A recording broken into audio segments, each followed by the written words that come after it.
This is Travis Krause with Adventure Combat Ops, and you are listening to Influence with Brad Harker. Know what you're looking for, but you have got to identify as well what you are not looking for.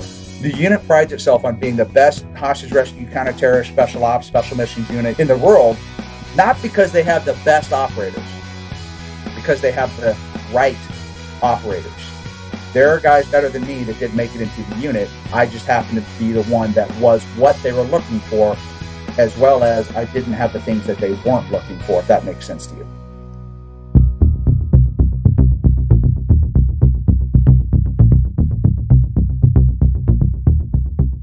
Welcome to Influence with Brad Harker, the show that brings together great minds and game-changing concepts to help you embrace your purpose, amplify your potential, and leverage the power of your influence.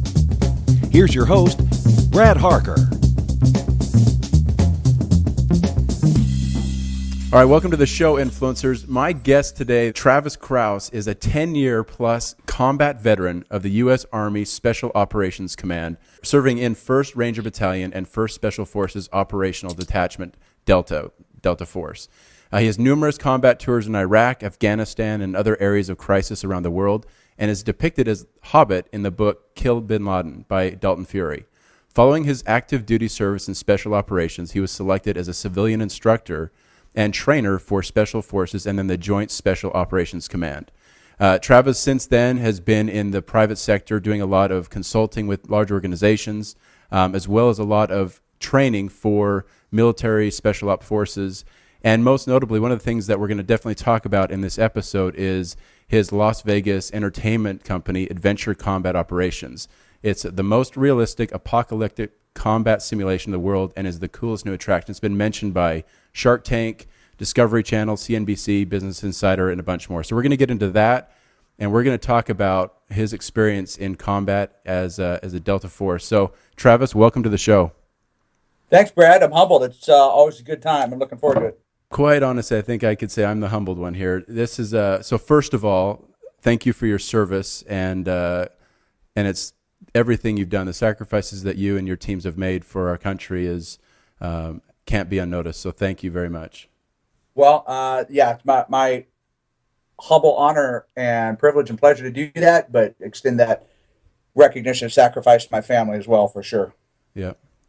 Okay, so there are like 10,000 directions that we could go with this, but let me set the stage a little bit here. I think one of the really cool things about your background in obviously 1st Ranger Battalion, Special Forces, is in and of itself a really cool discussion. But what's also interesting is that you have taken a lot of that experience and you've taken it to, as an entrepreneur, as a consultant, as a speaker, and as a mentor to businesses. And so a lot of our listeners are active business owners, people that would love to hear some perspectives of somebody that has served at that level, in the military. So I'm excited. I want to dig into some of that. And then I also want to talk about what you've got going on with this Adventure Combat Operations. But first of all, why don't you set the stage? Will you give us a little background of your experience through some of these crazy Ranger Battalion and everything else you've been doing? Maybe just give us the military backstory. Sure. It's not a whole lot. It's kind of like a crazy rugby game, that you're constantly out practicing for, then getting in and bumping heads with people and bad guys sometimes when you get the opportunity. But I spent several years in the Rangers down at 1st Ranger Battalion. And then for there, I assessed and was selected to go on to what we refer to as the unit, which is more publicly known as Delta Force. Just to clarify, once I got out of the military, off active duty, I was a Special Forces instructor, but technically I was not Special Forces. So Special Forces are what we refer to as the Green Berets. I was not Special Forces. I was in the Rangers, and then I was also in Delta, but that's the extent of my active duty service. Interesting. So then how did the Special Forces Operational Detachment Delta happen? Yeah, so from there, Delta is what's referred to, as it's a counter-terrorist hostage rescue unit. It's within the upper tiers of the Special Ops community, and it's a joint organization, which is no secret, but everybody tries out for Delta. The Rangers, the SEALs, Marines, Special Forces, even Air Force guys, they all try out for Delta. And it is a joint special missions unit. And so, that was one of my aspirations, was I wanted to be in the top of the pyramid, if you will. And so Hmm. I tried out for that, and I was selected and went there and had a fairly short but what I would consider successful career. I will tell you, it was nowhere near as successful or as colorful as a lot of my compadres and peers that spent a long time in that place, really into the deep, dark depths and realms of this world, seeing things that most people wouldn't even experience in a horror movie. So hats off to those guys. Yeah, and I think it's interesting. There's been a lot of really great movies that have come out, and I don't know if they make you cringe when you see them. I'm sure that some of the more Hollywood style movies, but some of these true depictions of actual events that happened, we start to get a glimpse of some of the things that you guys go through out there. And what's interesting for me, from my perspective, it gives us more respect for what you do. Yeah, Um, I agree. One of the better movies that I've heard right now that's out that's got accurate depiction of combat and conflicts is 18 Hours, a Story of Benghazi. I personally don't have the heart to go see it, but my sons thought. I've had some friends see it. They do a good job because it really doesn't get political. It's just, hey, this is what happened, and for what I understand, it gives you a pretty darn good taste of in the thick of combat. Interesting. Okay, so one of the questions that I'm always interested in is the why. So, what actually, when you go back to before you even applied for anything, what was it that kind of inspired you to want to serve? I think it's the way God wired me. First off, that and the fact that I grew up in a tight knit, blue collar, close hold family. Good conservative values, and it's just there's always a bit of honor in my family in the history. We've all served. My great grandfather fought in World War I. My grandfather served in World War II. My father served during the Vietnam era, and here I am now. So it's just honestly, it's a sense of duty, and in my opinion, responsibility. Now, I'm not going to say that I think everybody should serve in the military, because truth be told, I think there's people in our country that don't even deserve to serve in the military. But nonetheless, I think it's a sense of duty and responsibility. Plus, it's just I don't know, it's just the way God wired me to pursue things like that. Interesting. So I had an opportunity to listen to you speak. In fact, that's where I experienced the adventure combat ops as well.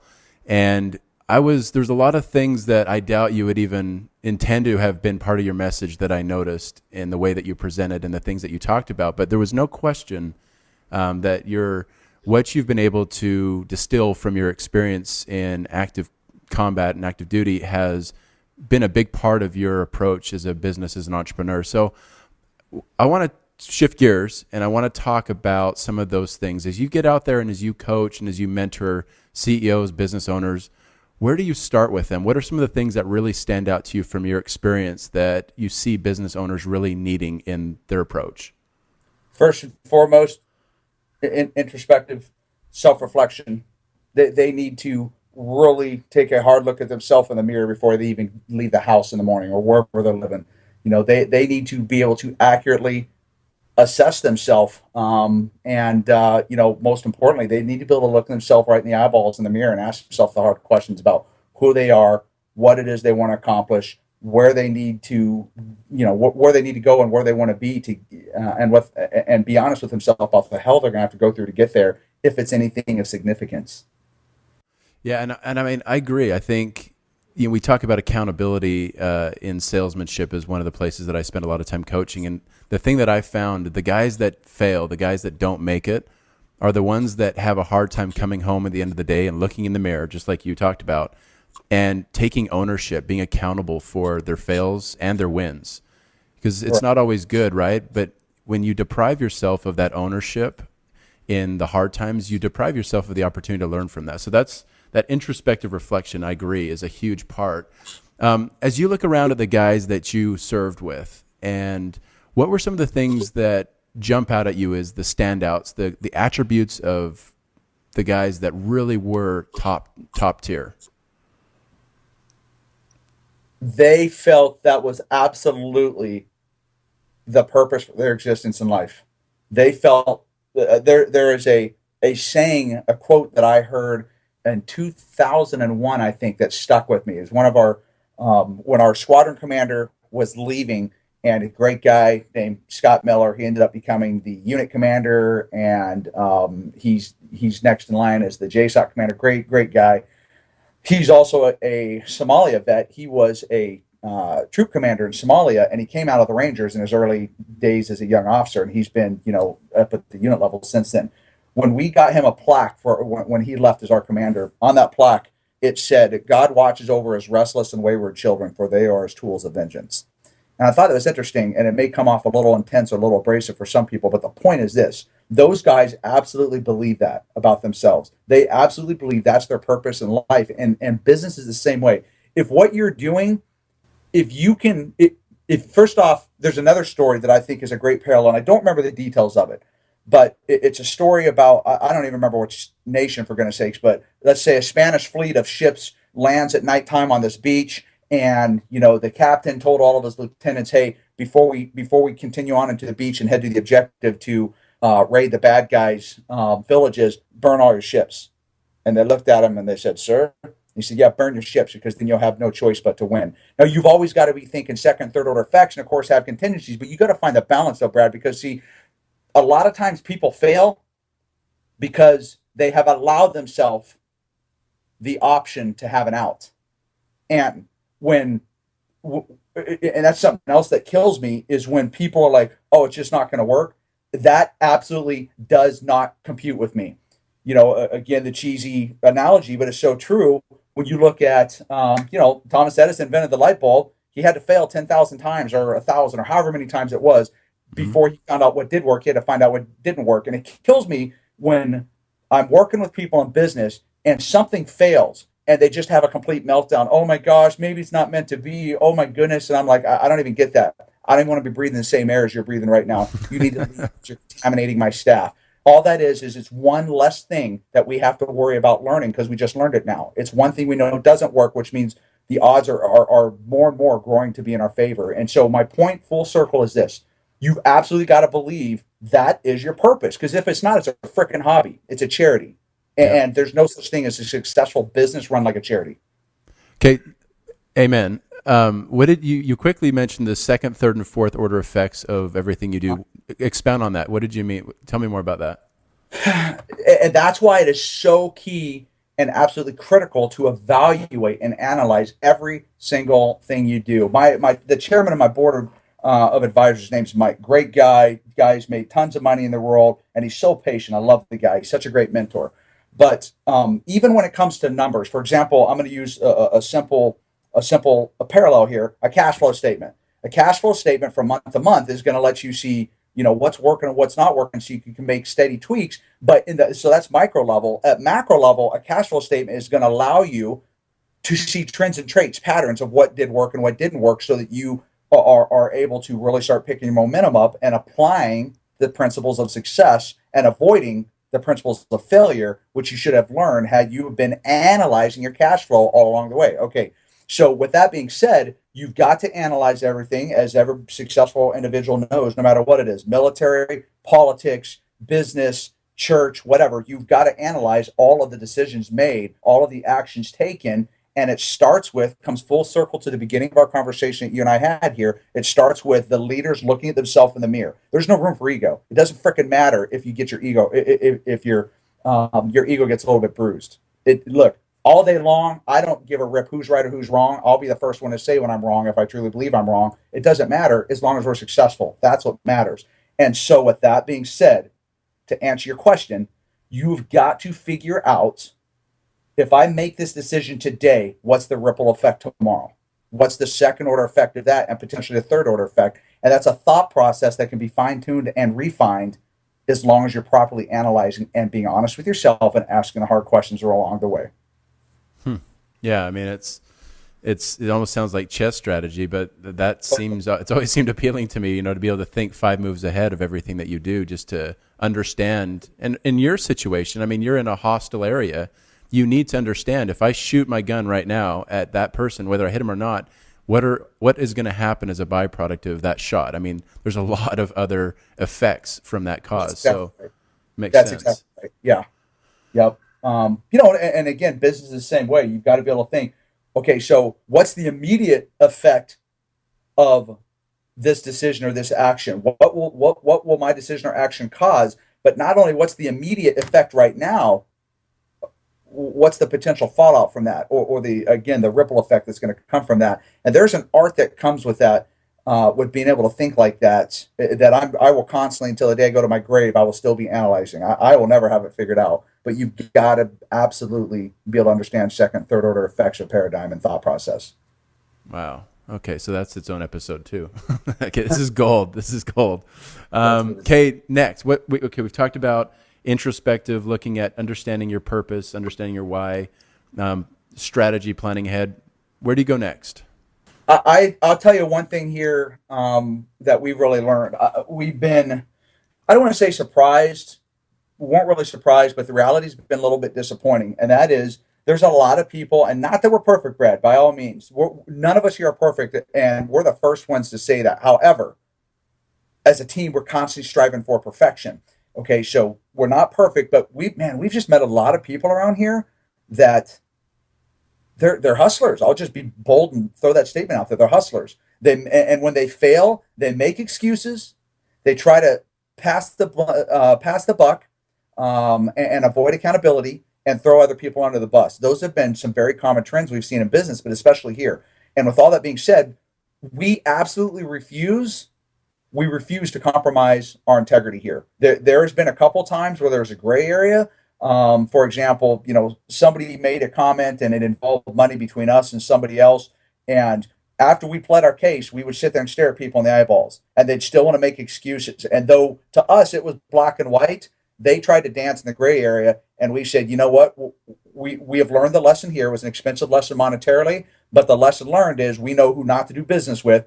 And it's not that we're going to get walked all over, but we're just going to go ahead and concede in this small case simply out of principle, because we don't want to go anywhere near all the other people that are hustling. And so coming back to be specific with all of it, we just absolutely refuse to compromise our integrity here, and we stay very tight, and we have earned the respect of a lot of very great people around the city here that have seen the way that we've operated. We've stood true to who we are and what we believe in, and try to keep the riffraff away from us. The perspective that I can see from this is you'd be the last team of guys and gals that I would ever mess with. I mean, I've seen, anyways, that's just ludicrous on a whole nother level. That's probably a good segue. Let's talk about team, because I can only assume, and that was definitely something that stood out to me when you spoke to us from a business standpoint, is talking about team. So give me your take on team cooperation, that kind of stuff. How does that, your experience, play into that and what you coach? Okay, so again, two things from the leader standpoint. You're constantly evaluating and assessing everything, but at the same time, you've got to be able to evaluate and assess yourself. How do you do that? Because it's like this, Brad, and I think I mentioned this when I was, when we held that seminar last week for you guys, and I was talking. How many times you get frustrated because you look at somebody and you're saying, "Oh my gosh, why aren't they getting it?" And you get all worked up, and then all of a sudden you stop and you look in the mirror and you go, "Oh my gosh, what if it's me that's missing it? What if I'm the one that's not getting it? What if I'm the one that's out of balance and I'm so frustrated because I think of somebody else?" So with all of that, you've got to ensure you got your checks and balances along the way. Your trusted, qualified few that you can rely on to give you a personal azimuth check and reality check along the way when it's necessary. But you as the leader have got to be able to do that with everybody at all times. And, know what, I said this to you guys as well, know what you're looking for, but you have got to identify as well what you are not looking for. And one of the things I loved about the unit that I get it more and more and more every day, here I am years and years after I got out, and I'm seeing the parallels of my time in the unit to business, and that is the unit prides itself on being the best hostage rescue, counterterror, special ops, special missions unit, whatever title you want to put up there in the world, not because they have the best operators, because they have the right operators. There are guys better than me that did make it into the unit. I just happened to be the one that was what they were looking for, as well as I didn't have the things that they weren't looking for, if that makes sense to you. Mm-hmm. It does. Business the same way. Business the same way, building a team. You've got to figure that stuff out. So you got to tell the story of the comm guy. I don't know what segue that was, or if that had anything to do with teamwork, but that was one of the standout stories. It absolutely does. And it is all about picking the right guys and identifying people's strengths and weaknesses, but don't waste your time or their time building the weaknesses, because if you help somebody improve their weaknesses, what do you have? You've got strong weaknesses. That's not what you're looking for.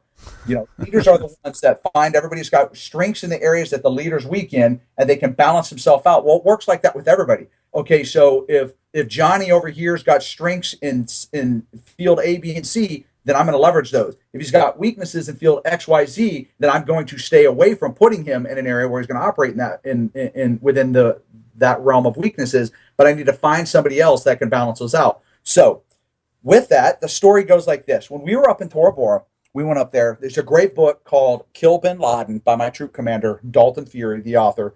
Great book. I think it's still on national bestsellers list, but depending whose list you look at. Great book though, and it tells the story in 2001 of how close we were to capturing Bin Laden. We had him surrounded on 3 sides. We were within 2 kilometers of him, and I say 3 sides because the 4th side was the Pakistan border.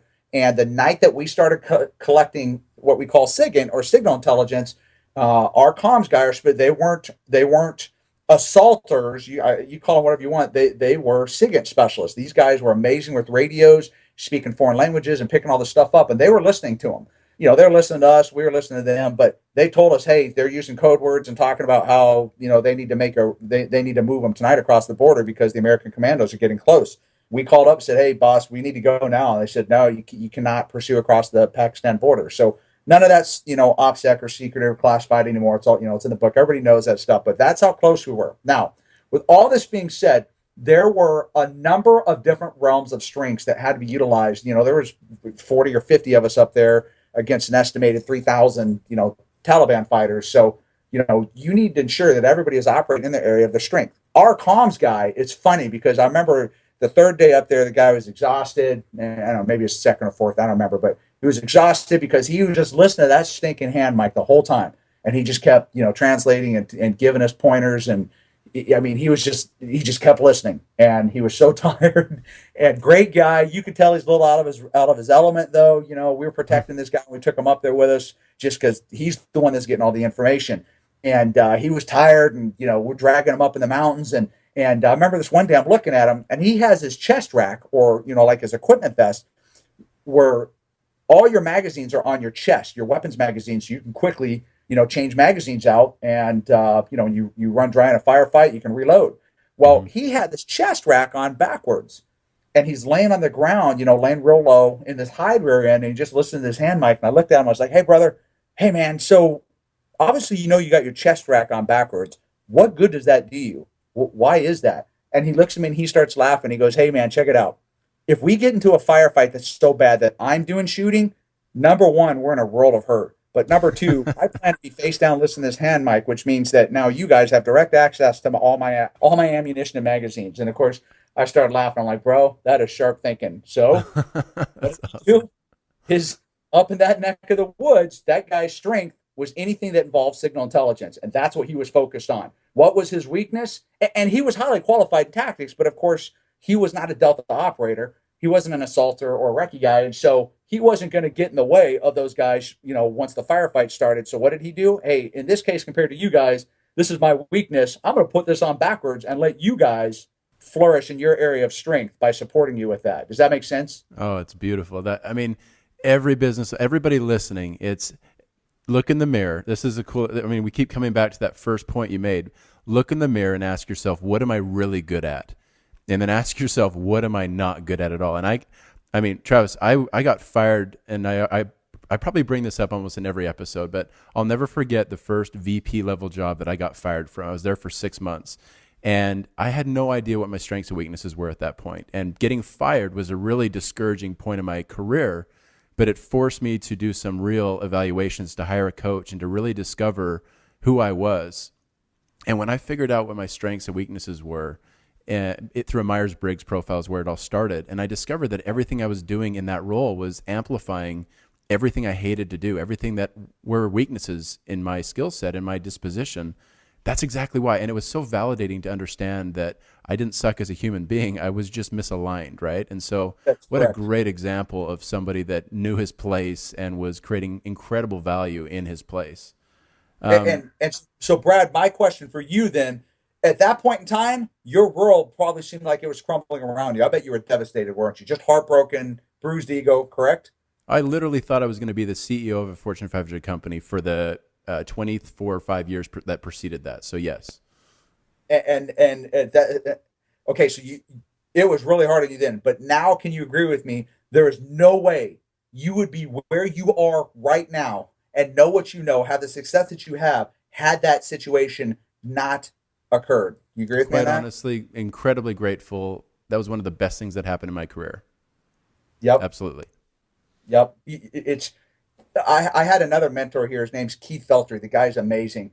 And he made the comment to me one time. He said, everybody wants success and happiness. But the problem is that the and this is difficult to understand. It really took me a while to dive into this. Everybody wants to be happy, but you've got to be realistic with the definition of happiness. Because when things are going great and there's no friction and everybody's on top of their game, one of two things. One, either you're done growing and you're coasting, and that which does not grow is dying. There is no static or stagnation in between. You're living or you're dying, one or the other. Okay, Mm-hmm. so either you're done growing, which is a threat in itself, number one, or number two, it's about to come. Now, it's not to say you shouldn't experience those moments of high and success and be happy and stuff like that. What it means is don't get complacent, drop your guard, don't get a big ego and go, oh, yeah, look at me, here I am, because you're going to get blindsided because it's a series of ups and downs. And the point, though, is that when those downs come, the frustration, the struggles, that is where, as much as they suck and we all hate them, that's where you become stronger. That's where you become wiser. That's where you become better. The competition, when the competition is crushing your skull with a sledgehammer, that's where you become better. And so, the struggles we've gone through with Adventure Combat Ops have been absolutely insane. We've had some very successful people here watching us, have been cheerleaders for us off on the side. And they said, we didn't think you guys would make it this far because of the hell you've gone through. And I looked at them, I'm like, how dare you? I love you, but how dare you? But I looked at them the whole way and I said, you just wait until a year from now and watch and see the man that I'm going to be because of the crap I'm going through now. You've got to absolutely embrace those. And you, with the story you just told, that is paramount. That is a paramount example right there. Okay, so let's segue because a week ago, I showed up and we were planning this event out and what we're going to do as our activity kind of as a big bonding, team building thing.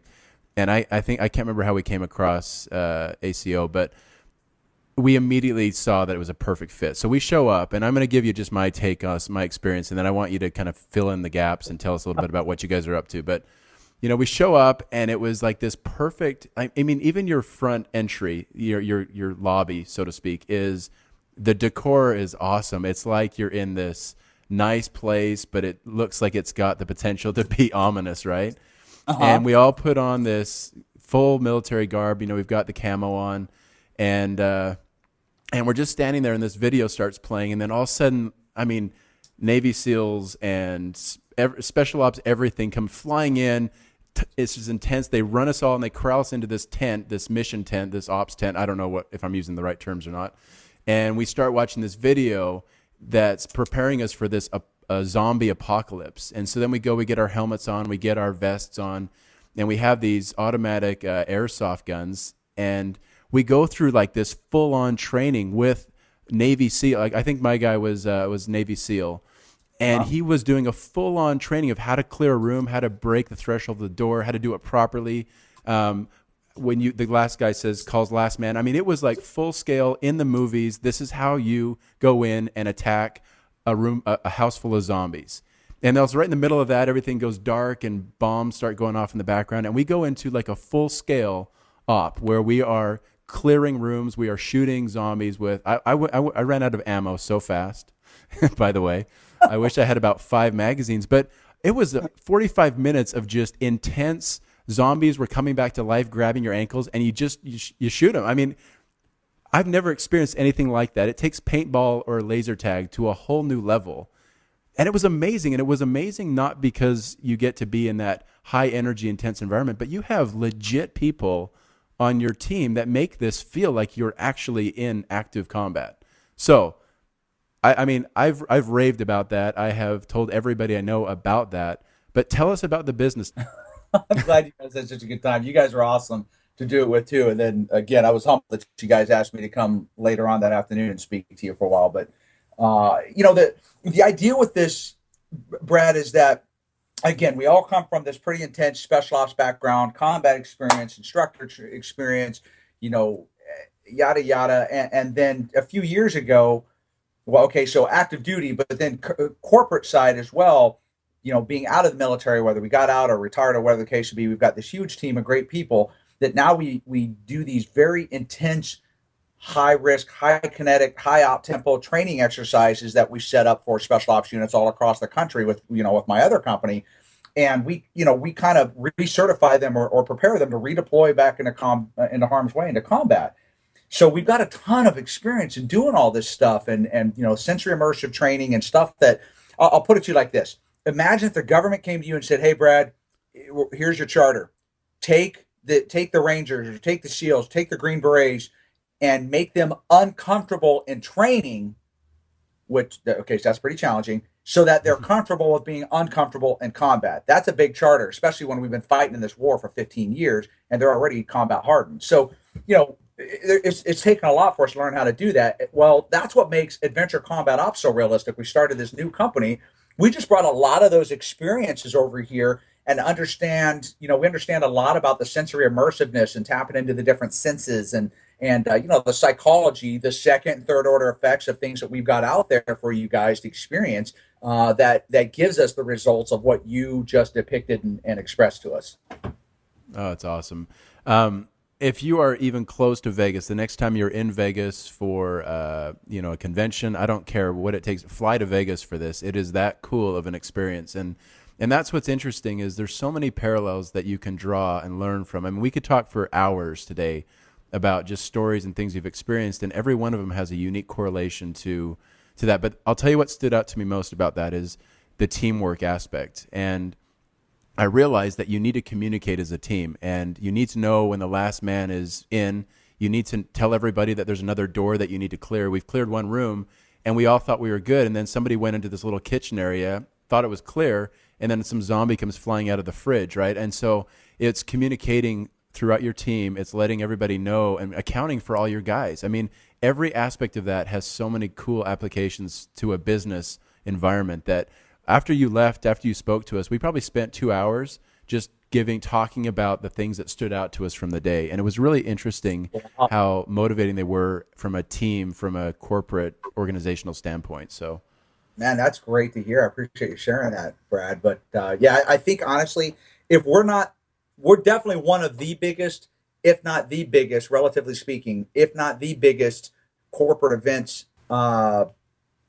I don't know how to say it, corporate event entity in Vegas right now. We have just been inundated with corporate team building events, everything from just because they want to come have a blast together doing something they've never done and will never do anywhere else, the solidarity aspect, but to take it the next step further, just like what we did with you guys or Mophie or some other companies that have come through, Zappos, whoever is doing something more specific to your guys' mission so that you guys have some additional takeaways from it. And I'm glad to hear you say that because that is absolutely imperative. You can track almost every single problem within any sort of human entity, let's say specific to business right now. You can track almost everything down to a break in communication somewhere. So it's awesome that you guys picked that up already. Yeah, and just speaking to it too, I mean, you guys go the extra mile on this. I mean, you've built like a city in a warehouse. Yeah. So awesome. I wish you the best of success. I mean, your whole life and your training, everything you've done has been in great service, and you've created an experience for other people to get a glimpse of that. And it's a really great business. So give us some parting wisdom, your final advice to the influencers listening. Would love to. I'm so glad you asked me that. I kid you not, just 7 seconds ago, a quote jumped into my head. And I think I don't know, I think I may have said this to him, but I'm so proud of my son. My 17-year-old son made this comment from up in front of church when he gave a talk a couple months ago, and somebody from our church posted on social media, and it started getting passed around. They're just so floored, the 17-year-olds. But my son Ridge made this comment, and it's so true. It all boils down to this. He said this: if what you're doing is not making somebody else's life better, then you're wasting your time. And it all boils down to that. Perfect. I love it. Where should we guide people to find you? So easy. All the information you should need is right on adventurecombatops.com, adventurecombatops.com. And, videos are there. There's information there. You can get registered, get your, or, sign up, get your show tickets there, your reservations, our phone number, if you want to call with more questions. Everything you need is right there on that one website. Perfect. Travis, honored that you took some time to be with me today and with our listeners. So thank you very much. It's been great to talk to you. Absolutely my pleasure, Brad. Thanks so much for the opportunity. I hope we were able to make a difference to somebody. Influencers, thank you for listening to our show. Visit us online at bradharker.com and click on the podcast tab to gain access to show notes, more podcasts, and an opportunity to connect with our guests. Take a minute to join the discussion on our Influencers Facebook group. And if there's someone you know that should be featured on our show, please reach out to me for details and a free signed copy of the Laws of Influence. Don't forget to subscribe to our show, and please come back next week for more influence with Brad Harker.